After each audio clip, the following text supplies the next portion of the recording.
Hello, Cheapara here. You're probably wondering why I am playing in my closet. Well, I just recently moved and still in the process of moving stuff into this new house. And I just wanted my gaming equipment to be out of the way of everything. We do have a guest room that is currently being utilized as an office, but really with all the different consoles, wires, controllers, I just wanted an uninterrupted space to myself that I could still be able to play my games comfortably. And the closet works just fine. It's a walk-in closet. It's got enough space that I can play my games, play my arcade, and just be isolated. Now, what we're talking about today, it's a very quick down and dirty video to kind of show you the new equipment from Buy Stuff Arcades. About 2 years ago, I purchased from Buy Stuff Arcades a yoke and wheel Android box. It retailed for about $169 starting. This Android box you can plug in to anything and be able to use it as a kind of an option to do your racing games or your yoke with respect to doing flying games.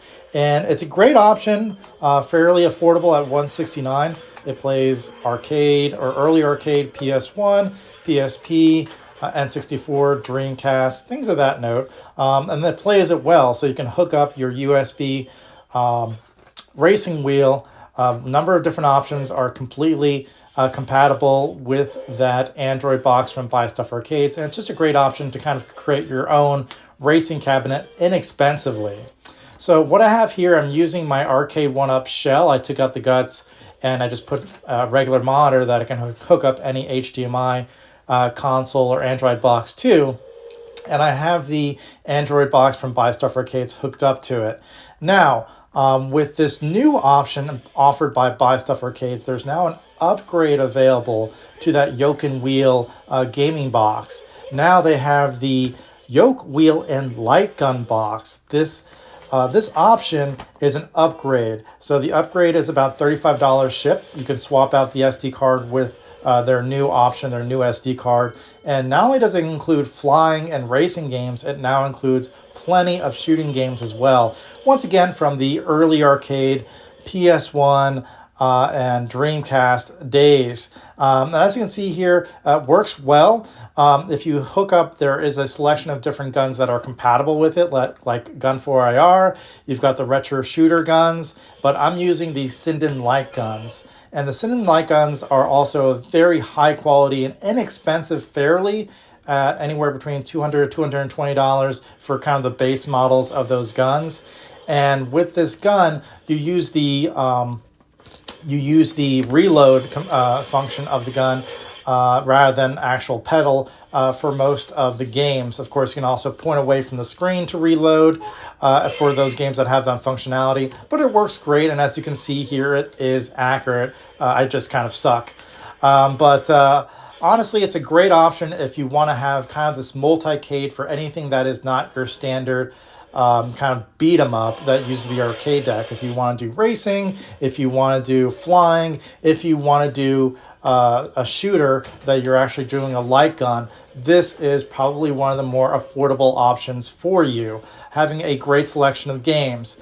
You'll notice that they're, in terms of loading up the system itself, they've got categories like shooters, you've got racing, you've got a separate section for Star Wars, and the Star Wars section includes everything from, you've got 32X games, you've got the older 80s arcade games, you've got N64 games, all available to you.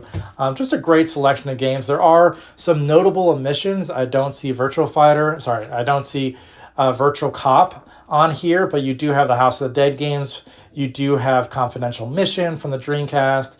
You do have Time Crisis, the PS1 version, and its respective spin-off or sequel. So there's a great amount of options here for you to play with. So again, the original gaming box was about $169. Now, in terms of when I purchased it about 2 years ago, there was an upgrade option at that point for an additional $50 that allowed me to upgrade to the next SD card. Buy Stuff Arcades did charge an additional $35 for this new upgrade, despite having paid for the original upgrade. due to the fact that there was so much added to this new SD card. And so you have to imagine for, let's say, under $250 to get a kind of whole multi-cade experience with racing, with flying, and with shooting games all in one. This is a fairly affordable option. It is just a gaming box that hooks up to your TV and has plenty of USB connections that you can hook up your controller, your yoke, your racing wheel, your light guns to be able to play anything you want. And most of the games play well. You can play around with the settings to lower the resolution for some games that I noticed some initial frame rate hiccups. But again, it's plenty customizable, and it is plug and play. So definitely an option for you guys. I'll do kind of a full further review probably in the coming 2 weeks when I'm not still doing my move. But with that, please like, comment, and subscribe, and I will see you guys next time. Bye.